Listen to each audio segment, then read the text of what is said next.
Hello, I'm calling from the Trib. I'd like to confirm a quote. Getting around in 2 hours. I'm coming up on deadline. How much money was involved? Was it over $1,000? Was it over $10,000?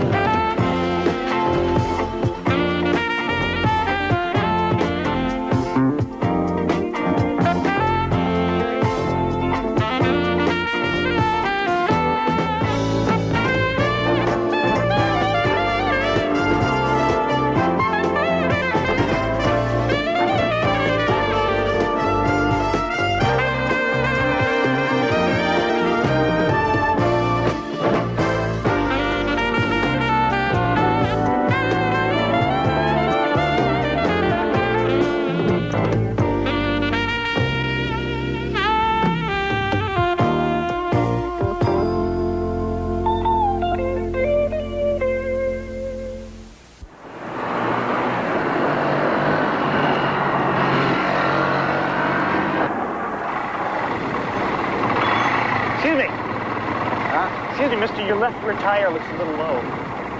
Oh, yeah? They're radials. They're supposed to be low. Yeah, well, your left rear looks lower than the rest. Oh. I'll check it out. Thanks. Okay.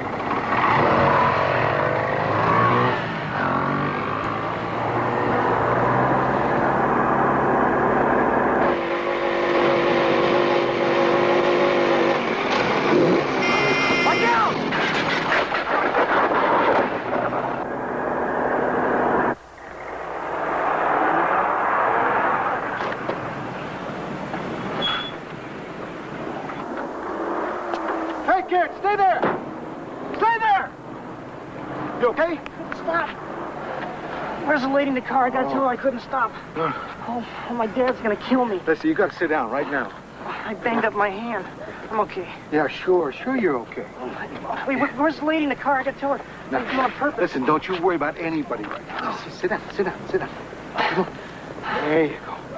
Sit down. Okay. Here you go, son. Here you go. Put this over that so we get all over you there. Close your hand. Are you interested in Charlie's job? Mondays, I'm not all that interested even in my job.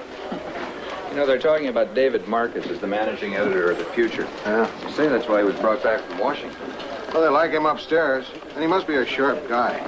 Word is that by the time he left D.C., he'd figured out how the streets ran. So you're bleeding. Oh, yeah, that's the kids. That's not mine. You got in a fight with a kid?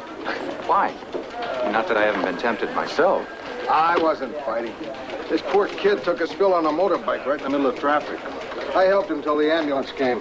You okay? Sure, just a little rattled like me. Morning, guys. All right, Charlie.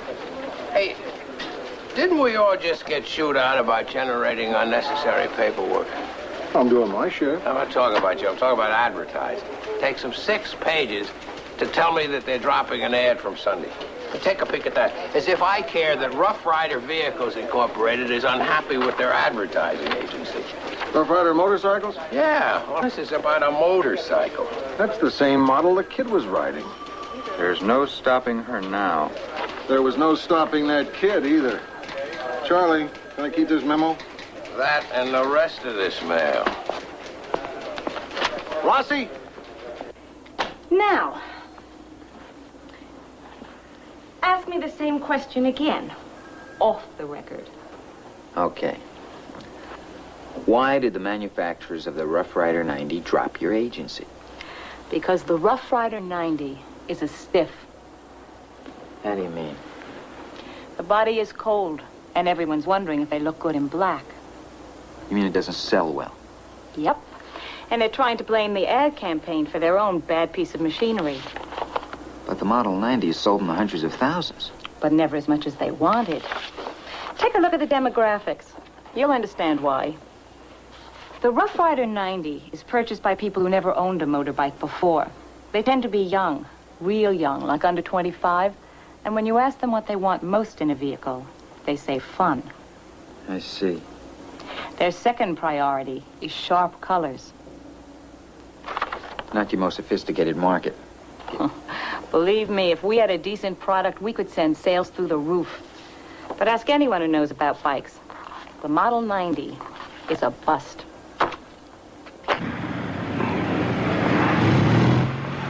That's Don Humphreys. He's in charge of testing. We were at McKinley together. Circulation editor is Don's brother, Brent. He also represents us at the trade shows. Uh-huh. He doesn't mind all the backslapping in the bull. Yeah. You know, the first staff job I ever had was in a motorcycle magazine. I wasn't old enough to get a license to test the bikes. They made me editor. Boy, it looks like you guys are really making a go of it. Yeah, circulation is 400,000. No kidding. It's bigger than the trips, right? I'd have to check the figures. Well, I'm doing a story on Rough Rider bikes. The best. Really, we'd heard some bad things about them. You go to the Swiss to find out what time it is. You go to Vienna for Schlag. Rough Rider bikes are the best engineered, best tooled, most durable. You're not writing this down. Oh, well, frankly, I'm a little surprised. This is two-wheel magazine talk. Rough Rider 1200 is unsurpassed for reliability, acceleration, and safety. What about the Rough Rider 90? Who cares about the Rough Rider 90? Well, that's the motorcycle I'm looking into. It's not a motorcycle. That's two wheels in a food processor. It's 200,000 of them on the road. Every one of them's a hazard. 90 is a joke. Has your magazine ever tested it? Well, why should we test it? None of our readers are going to be interested in a 90cc machine. The only reason I know anything about it is because my girlfriend made the mistake of buying one. I keep having to fix it for her. And I love her, but she won't listen to me.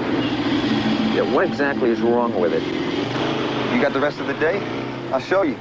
Come on. Frank Talbot's out on parole tomorrow. That was fast. He probably hasn't even had a chance to finish writing his book. Did he get 10 years?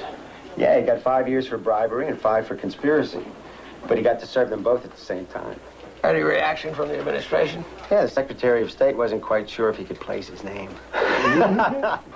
What was he under Secretary of State for? Bribery. State Department's been lucky, though. He hasn't said a word since he's been indicted. Must have been all those years of diplomacy. Nah, I've got a feeling it's all those offers from book publishers. Talbot's been in Lompoc. I'm sending Billy Newman up there tonight. Hey, hold it, Lou. Frank Talbot's a national figure. It's our story. His family's in L.A. Yeah, but his heart's in Georgetown. Now, I can get Kendrick up to Lompoc by 6. What is the problem, Lou? Dave's been in L.A. for 3 months, and you haven't broken him in. He still thinks there's such a thing as a national story. What are you talking about? We're all pulling for you, Dave. Hang in there. Come on, the Talbot story is clearly Metro. It isn't even close. What do you say, Charlie? It's Lou's story. Just because he has a bigger bark. Can we move on here? What have you got for us down the line? Well, Lou and I were talking about sharing a story, believe it or not, on mass transit. Our guys will do 5 cities, and Lou will do L.A. What cities? New York, Washington, Philadelphia, San Francisco, Chicago. Forget it. We're not going to have another breastfeeding about this city's dependence on the automobile. Well, I wasn't planning on breastfeeding. I was just going to show... You know, I'm not so sure all those cities you mentioned have such terrific mass transit anyway. Last time I was in New York, you couldn't get a bus or a cab.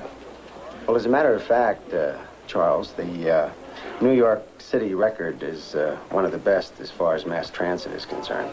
You know, they have good buses and a lot of cabs in Manhattan, and there's always the subway system. I don't want another hand-wringer on transportation.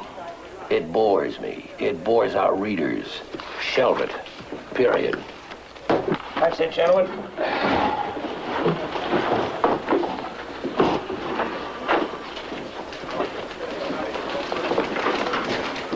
When have you got against Dave Marcus? Hey, You went after him on that story. I didn't go after him. Don't you like the guy? The guy's fine.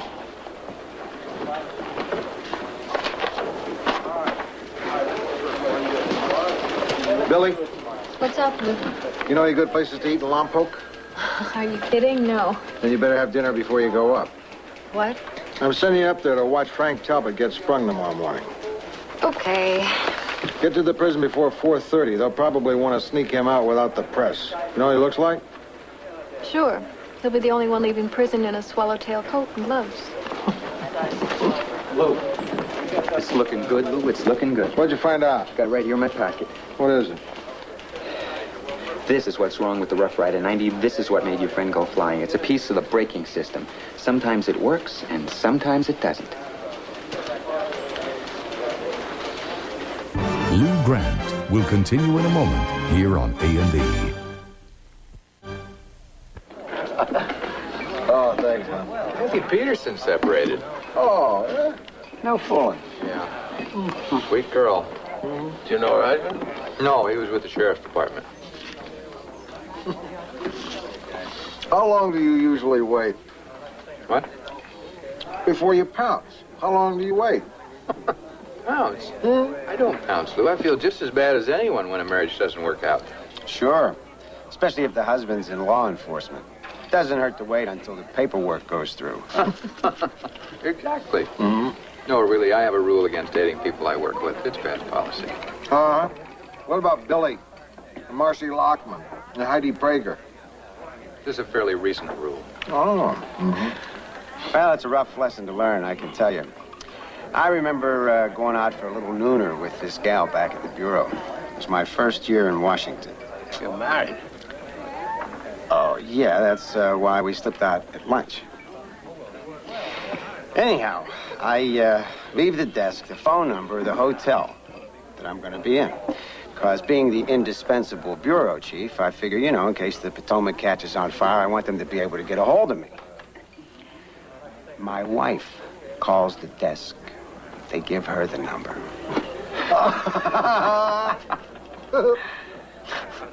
Till this day, I don't know if that guy did it on purpose or not. I'll tell you something.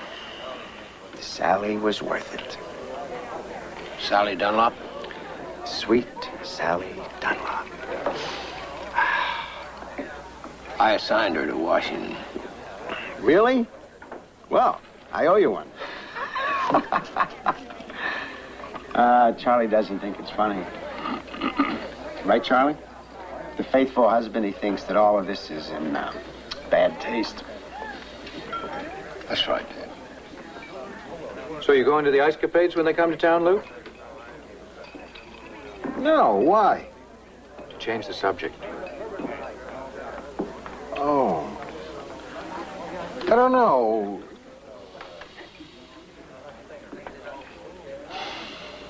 It's late. I better get going. Excuse me.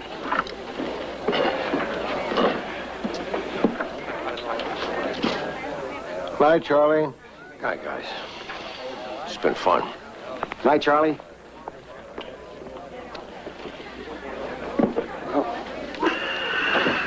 Nobody can accuse me of kissing up to the boss. Lou, I'm dead-ended. Who do you know in Detroit? Rough Riders headquartered out here. I've already talked to them. Rough Rider denies there's any trouble. I need a contact in the industry. Honestly, I'd be going back 20 years. Believe me, this is a last resort. Let me look. Good.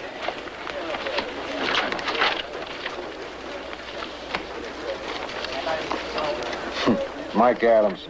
What a sweet guy. That's S-O-N, huh? What's the number? He used to do my taxes. Oh. Gee. Bill Cuthbertson. I got his name in there. He's been dead 3 years. Better scratch that out while you're thinking about it. Right. God forbid I should waste my time looking at a dead pal's name now and then. You know who you need? Rita Donnelly. Double N, double L. She was second string automobile editor. What's the number? She was married to a guy who worked on the line at GM. We all figured she'd hook up with an Ivy League management type, and she finds herself a chassis pounder. I hope they made a go of it. Lou, I couldn't care less who Rita Donnelly married and whether they made a go of it. You should. He's your contact. What's his name? Rossi, I hope you're not counting on this being easy. I don't know his name. All I've got is a home phone. From 20 years ago. Give or take. And Donnelly was her maiden name. Let me have it. Klondike. 52639. Detroit area code is 313. I got it.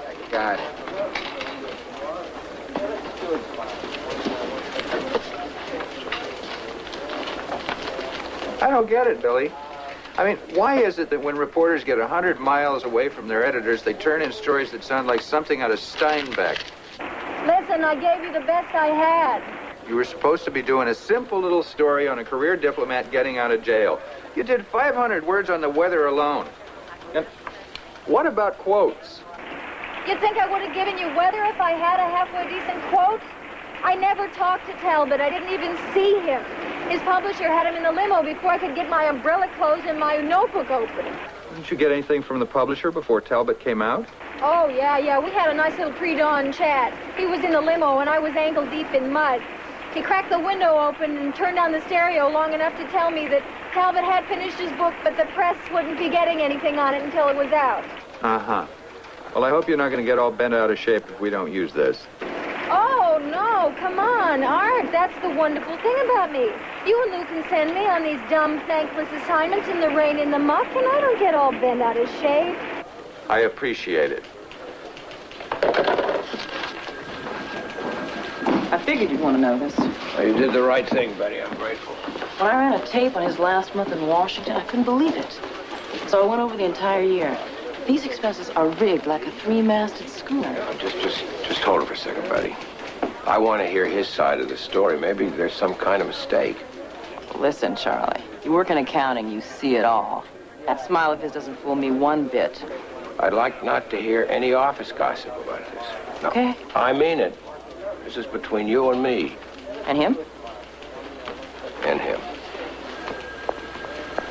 Find me David Markin. Can you account for these trips? Can you tell me who you saw all those times that you were in Roanoke, Virginia? Do you want me to say that it's a source? Who is this stringer named Laura who got $80 a week? And how come nobody else at the Bureau remembers her? Don't you and the guys in accounting have any real work to do? I mean, why me, for Pete's sake? Because nobody else on this paper supplements his income with phony travel expenses. Everyone in every bureau does a little of this sort of thing. I mean, what are we supposed to do on the kind of money we make? David, listen. Are you having money troubles these days? Because it's possible we could work out some kind of an advance on your salary for the next couple of weeks. The only kind of money trouble I'm having is you. I mean, you're haranguing me over dimes. Thousands of dollars. It's not your money, Charlie. Why don't you loosen your grip on it? David, I've got respect for you as an editor. You're a bright guy, and I wish you luck.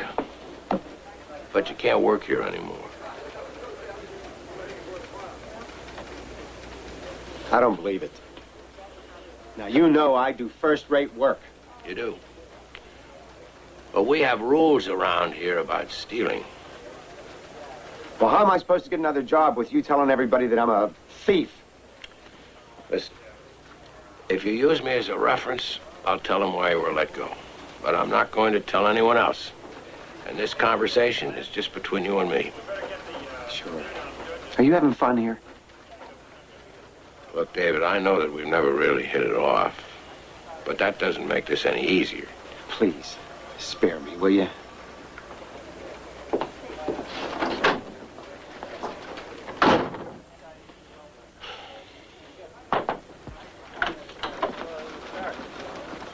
Want to update your phone book? Just Rita Donnelly's new number. Rita Donnelly Whitaker. Whitaker. That's right. Arnie Whitaker. I'm not through. Rita Donnelly Whitaker Schweikert. Oh, what happened? Divorce? Yep, 72. She sends her love. So does the night switchboard operator at the Free Press. Miss Bayline. Uh-huh. The automotive writers didn't know Rita Donnelly, and personnel didn't either, but they knew who would. Miss Bayline. She's still there, huh? Uh-huh. And from Bayline, I got to Donnelly, and from Donnelly, I got to Whitaker, her ex. And from Whitaker, who's still on the line at GM and also sends his love, I got the name of a guy who works for Rough Rider. Good. Who lives in L.A. Better. And who won't meet with me. You're kidding. Says he doesn't know me from Adam, but he will meet with his old friend Whitaker's first wife's former colleague. Me. Here's the number. Lou, don't blow this for me.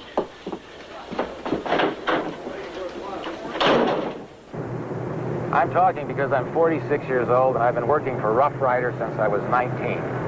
And when someone mentions the 90cc bike, my damn stomach gets sour just like that. Why's that?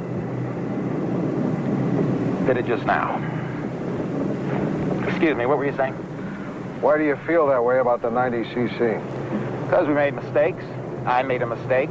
The entire ever-loving design team made a mistake, and they won't let us fix it. What mistake? The brake system. We designed the thing backwards. And you didn't catch it? Well, the target date was June of '77. We had to be tooled by January 1st. So that gave us 3 months for testing and for design. Well, by the time we finished testing the braking system and we knew something was wrong, we were already in production. And you didn't retool? I tried. I sent a flock of memos. I cornered upper management at parties. I danced with the president's wife and whispered warnings in her ear. And nobody listened? Oh, they listened. Then they figured out how much it would cost to recall 200,000 bikes and correct the problem. Yes. Well, roughly at $82 a bike, $16 million. The payoff on the insurance for accidents caused by the bike is cheaper, about $5 million tops. Money-wise, it wasn't even close. So instead of fixing it, the company decided it could handle a few people getting injured. Or killed. Killed? Oh, yeah. 14 deaths last year. The company projects about 20 this year. I've got the memos and the intestinal tract to prove it. There are memos. Oh, everything Rough Rider does is in a memo. Listen, Lou, I've given the company my best shot. They won't fix the bike. I'm ready to take the memos to the press. We'll protect your anonymity. I know I'm taking a chance. That's why there's one more stipulation. What's that? I want $4,000 in cash.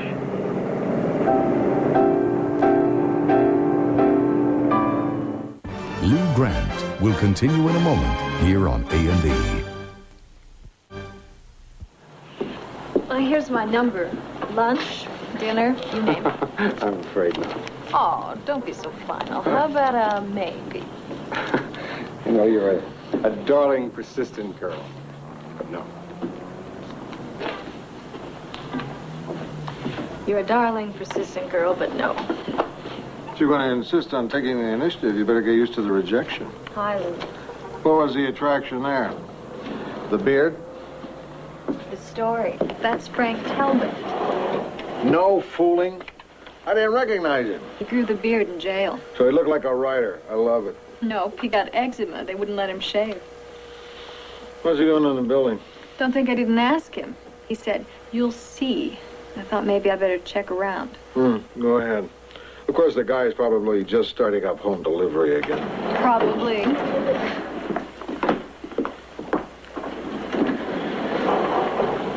This engineer wants payment for his information. $4,000. He's not a stick-up artist. He's even kind of a decent guy. Hoping to make some fast money off youngsters maimed on motorcycles. I've given this a lot of thought. And it looks like this might be the only way for us to get the story. Then we won't get the story. How can you defend this man? Don't put words in my mouth. I beg your pardon. I thought you were on his side. I'm not the guy's agent. I don't like paying somebody for something like this. Right. But if that's what it takes to get it, then we're not doing anything illegal, and for $4,000 we break a national story and save a life or two, then I say we spend it. I don't care if he wants 50 cents. There's an important principle operating here. The Tribune does not pay its sources ever. I will not become subject to charges of checkbook journalism. Once that precedent is set, there's no end to it. Am I right? You may be. Oh, Mr. Grant, I can't tell you the number of times you've said to me the right decision is usually the tough decision. I hope you'll forgive the pleasure I feel in suggesting that now it's your turn to bite the bullet. Not a penny for sources. Hey! Can we meet later today on that transportation series? Not unless you want to hire me as a consultant. I don't work here anymore. You're kidding. Charlie fired me this morning. Why? I'm sorry, it's really none of my business. It's just hard to imagine anyone letting you go. That's a nice thing to hear, Lou. Especially right now. I'm sorry you're leaving. I'm sorry I'm leaving, too, before I figured out how to get along with his nibs. Seems we got off to a wrong start and never set it straight. That's what I really regret. Me too. Charlie's a hell of a guy. I'll have to take your word for that.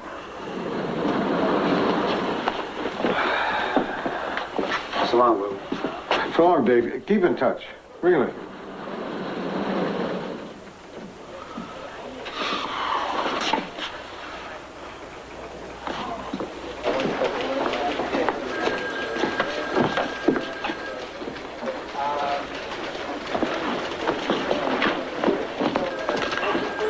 What happened? Would you not hover over me, please? Isn't it enough I did your interview? My God, you screwed it up. What'd you say to the guy? I did not screw up your interview. I've got it all on tape. Come in my office.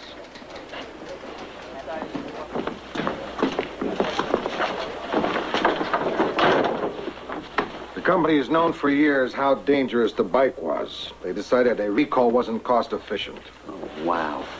Kramer has offered to give us all the memos laying it all out. Oh, Lou, that's so terrific. Hold it, Rossi. He wants to be paid $4,000. I met with Mrs. Pinchon about it, and she says no. So we'll have to work the story another way. What other way? Develop another source.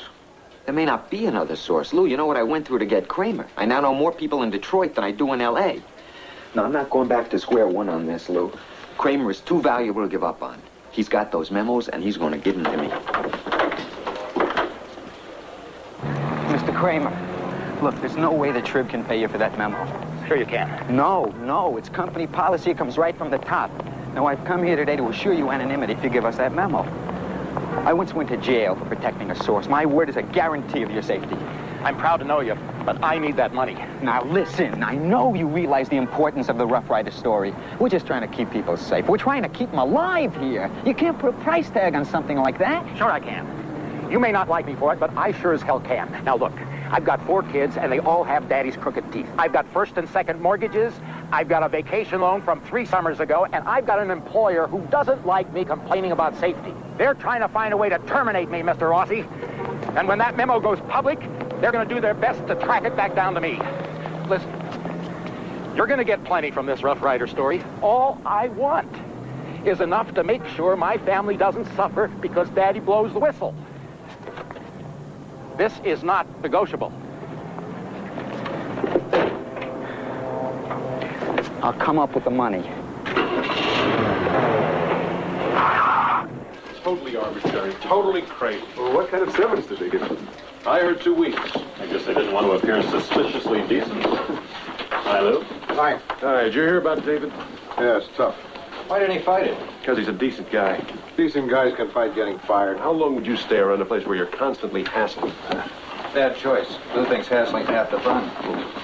I just think David saw that Charlie was a little bit threatened by or a him lot and threatened. that he had no future here. You think that was it? Well, what else could it be? I mean, David gave the National Desk a boost from the moment he got here. We all know the kind of work he was doing. When a guy like that gets fired, you gotta wonder which one of us is gonna rub Charlie the wrong way next. Oh, come on. Does anyone ask Charlie what happened? Before we jump to the conclusion that he's out to get everyone, why don't we ask the guy? Here he comes. He's all yours, Lou. Ben, you and I have got to be with Sawyer when we're done here. Okay. Okay, are we ready to go? Charlie, there's a lot of interest in the David Marcus thing. We were wondering if you would like to run down the pertinent facts for us. Clear the air. No, I wouldn't. The pertinent facts are nobody's damn business. Oh. What do you got for national, Art? Lou Grant will continue in a moment here on A&E.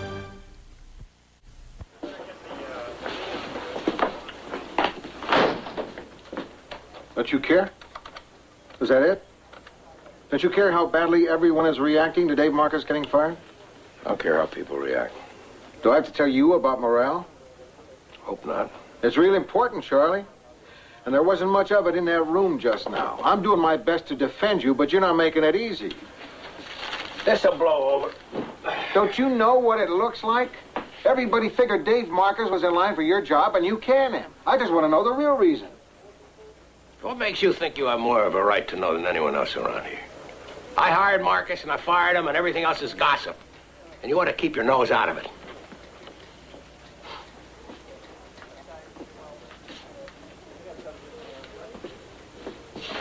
You gotta be kidding. Hey, it's a lot harder for me to ask you for money than it is for you to listen.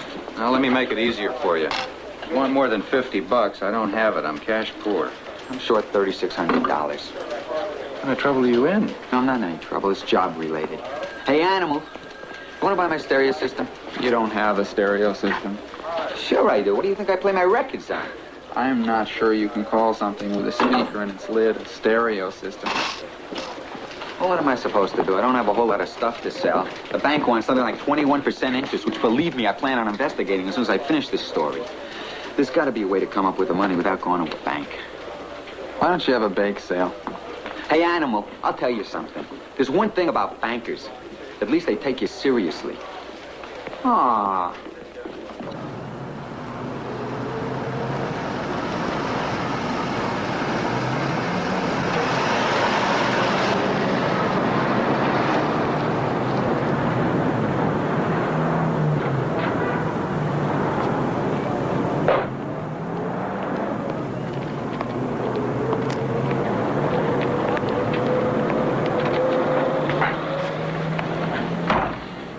These are copies.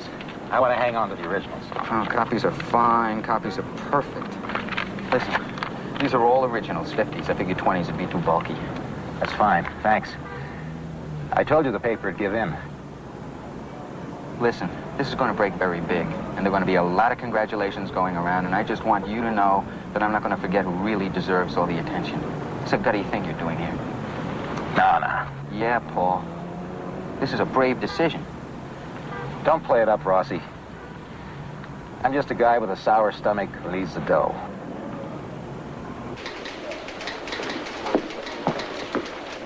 You find out what Frank Talbot was doing here the other day?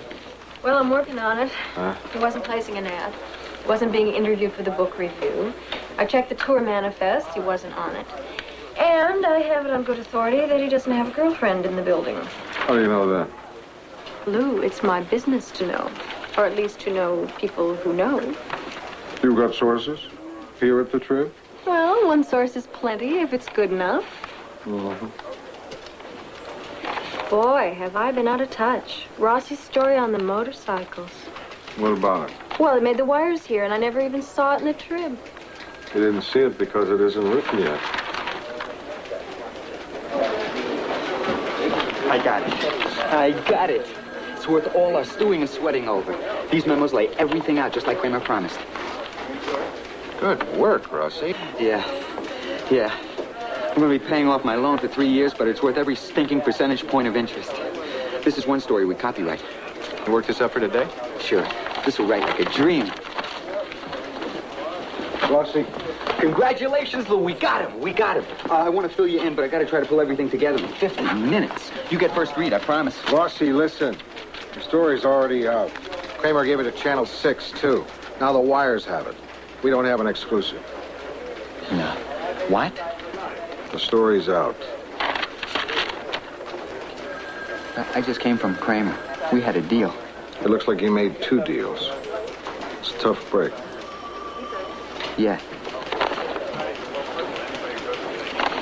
Still got to write it, right? Right.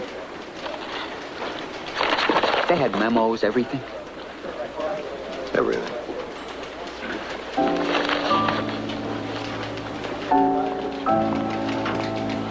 Boy. 21% interest? For 3 years. Plus, you know, he helps out his dad every month. The guy's really strapped. Well, what was he doing paying off his source anyway? You never bought anybody lunch? Or coffee and donuts? Well, sure. Well, this is coffee and donuts on sort of a grand scale, sort of a cosmic scale. Poor Rossi. I wonder what we can do for him. I mean, it's not like we can collect old clothes for him.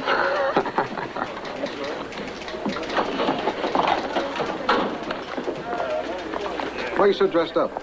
You want me to cover Talbot's press conference today, right? Talbot. Yeah, Talbot.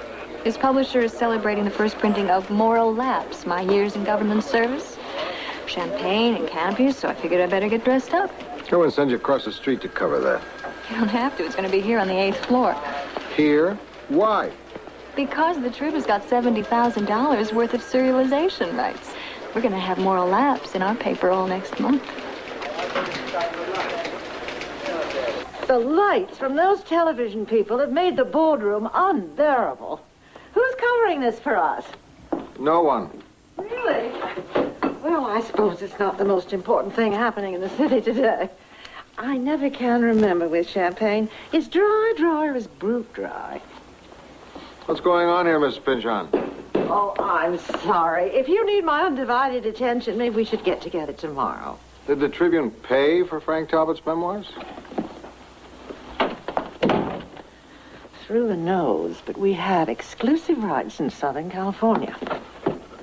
I thought we were opposed to checkbook journalism. What happened to not one penny to sources? Oh, I'm not paying a sort. Why are we spending $70,000 on the memoirs of a criminal? Oh, Mr. Grant, please. Frank Talbot wrote a book. The Tribune is serializing it. It's an entirely different issue than buying news. Because Talbot went to Harvard? Because you don't have to clean up his prose or pay him off in small bills? When Frank Talbot was an undersecretary of state, he refused to talk to the press. When he was arrested and charged, he refused to talk to the press. During his trial and throughout his jail term, he never said a word. And why should he? Why should he give away anything? When he knew people would be willing to pay for it when he wrote his book. They're not separate issues, Mrs. Pynchon. We either pay people for news or we don't. There's no getting out of this contract, you know. Not without taking a $70,000 bath. I guess not.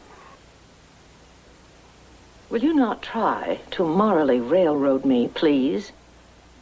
I don't think we're doing anything wrong. We pay reporters for writing, don't we? In a sense, Frank Talbot is writing for the Tribune. We're paying him because he's a writer, not because he's news. But would he be a writer if he weren't news?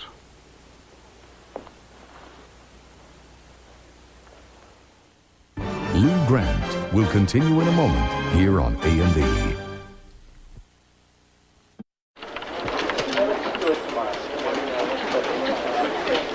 Salmon's in season. Well, you'll let Lou sign you at anything, won't you? No, I was just saying that there's all this beautiful fresh salmon in the market, and I did an impulsive thing, and I bought a huge slab of this stuff, and I'll never be able to eat all of it.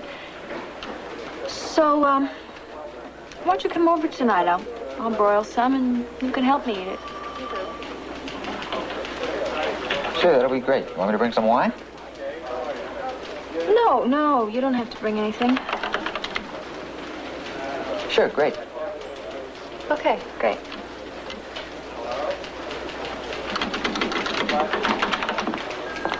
Excuse me, Lou. Betty, how you doing? Fine, except you've been ducking me. Are you kidding? I'm nuts about you guys in accounting. Don't give me that. I'm not even nuts about the guys in accounting. Look, we've got this new expense account form, and I'd like to go over it with you so that when your reporters crab, you'll be able to set them straight. Betty, listen, why don't you wait till Donovan gets back from lunch? Explain it to him. How do you think I feel with people always complaining when I come around? How would you like it if what you did depressed people? It does. I know exactly how you feel. Show me the new form, and then I'll read you something depressing from the wire. It's fairly straightforward, really. It just calls for a superior's verification of each expense. Now, come on, why is this? You think we got a bunch of petty thieves around here? One thief who's not so petty, and he isn't around here anymore. You mean it? Who? Who? I can't tell you who. But he was an editor and a smooth talker. And you gotta wonder what his parents taught him about right and wrong. Dave Marcus? Butter wouldn't melt in my mouth. Sure, and throw out all the old forms. I'm going. Where? Rough Riders called a press conference. They want to answer charges on the 90. Good. My heart isn't in this one, Lou. Don't let me be able to tell. Ladies and gentlemen, we're aware of your deadline problems and assure you you'll be able to file on time. Today's presentation may lean a bit to the technical side, but I think you'll agree that the only way for us to demonstrate the safety of the Rough Rider 90 is with hard scientific data. A proud company's reputation for excellence is on the line. That is why I've asked our design engineers to join us today. Now, these are the men behind all our Rough Rider models. These are our best and brightest, the real experts. And they'd like to tell you something about safety. So let's start with one of our senior members, Paul Kramer.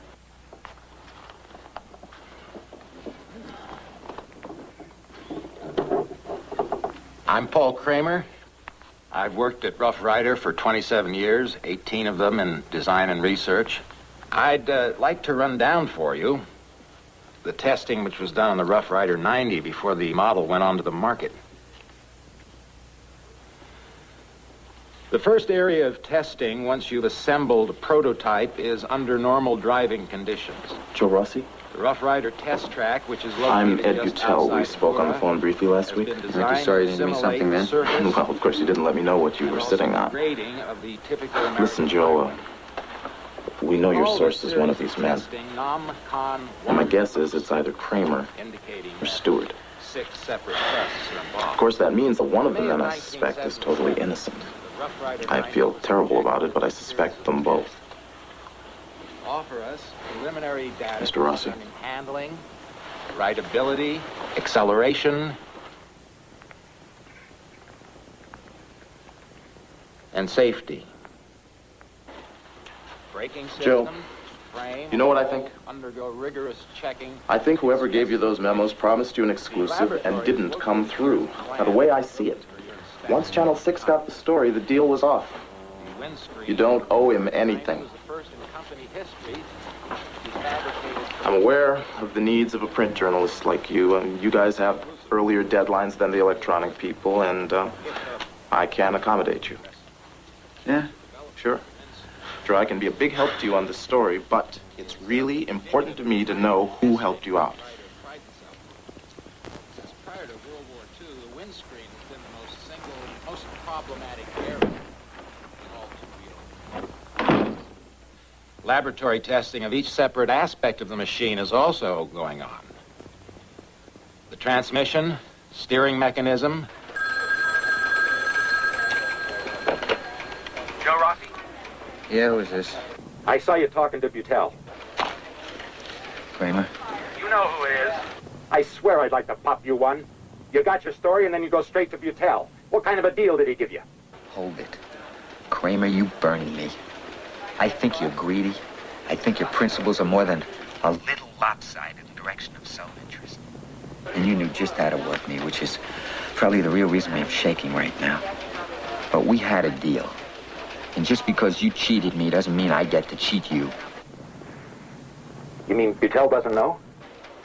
Buttel's never gonna know from me. Joe, I appreciate it. You're really... I'm gonna hang up, Kramer. Okay? I'm hanging up.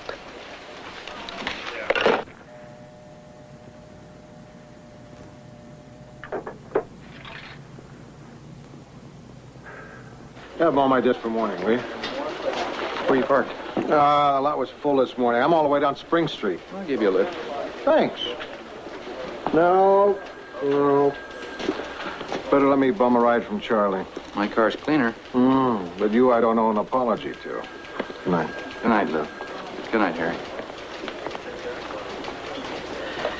Rossi, Yeah? you like asparagus? Yeah. Well, it's in season now. Uh-huh. I saw some in the market. It looked so good, I bought about 2 pounds. I'd never be able to finish it. So why don't I throw a couple of steaks on the fire?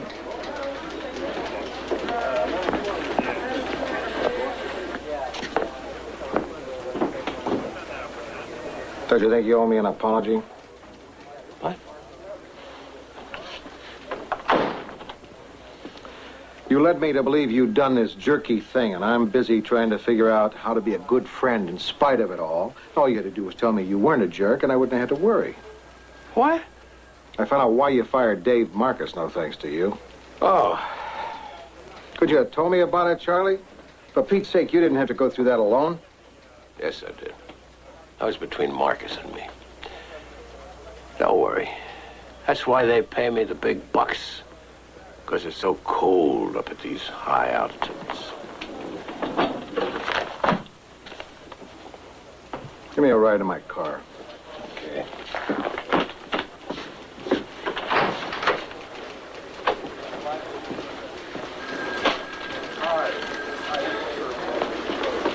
I finished the press conference story, Lou.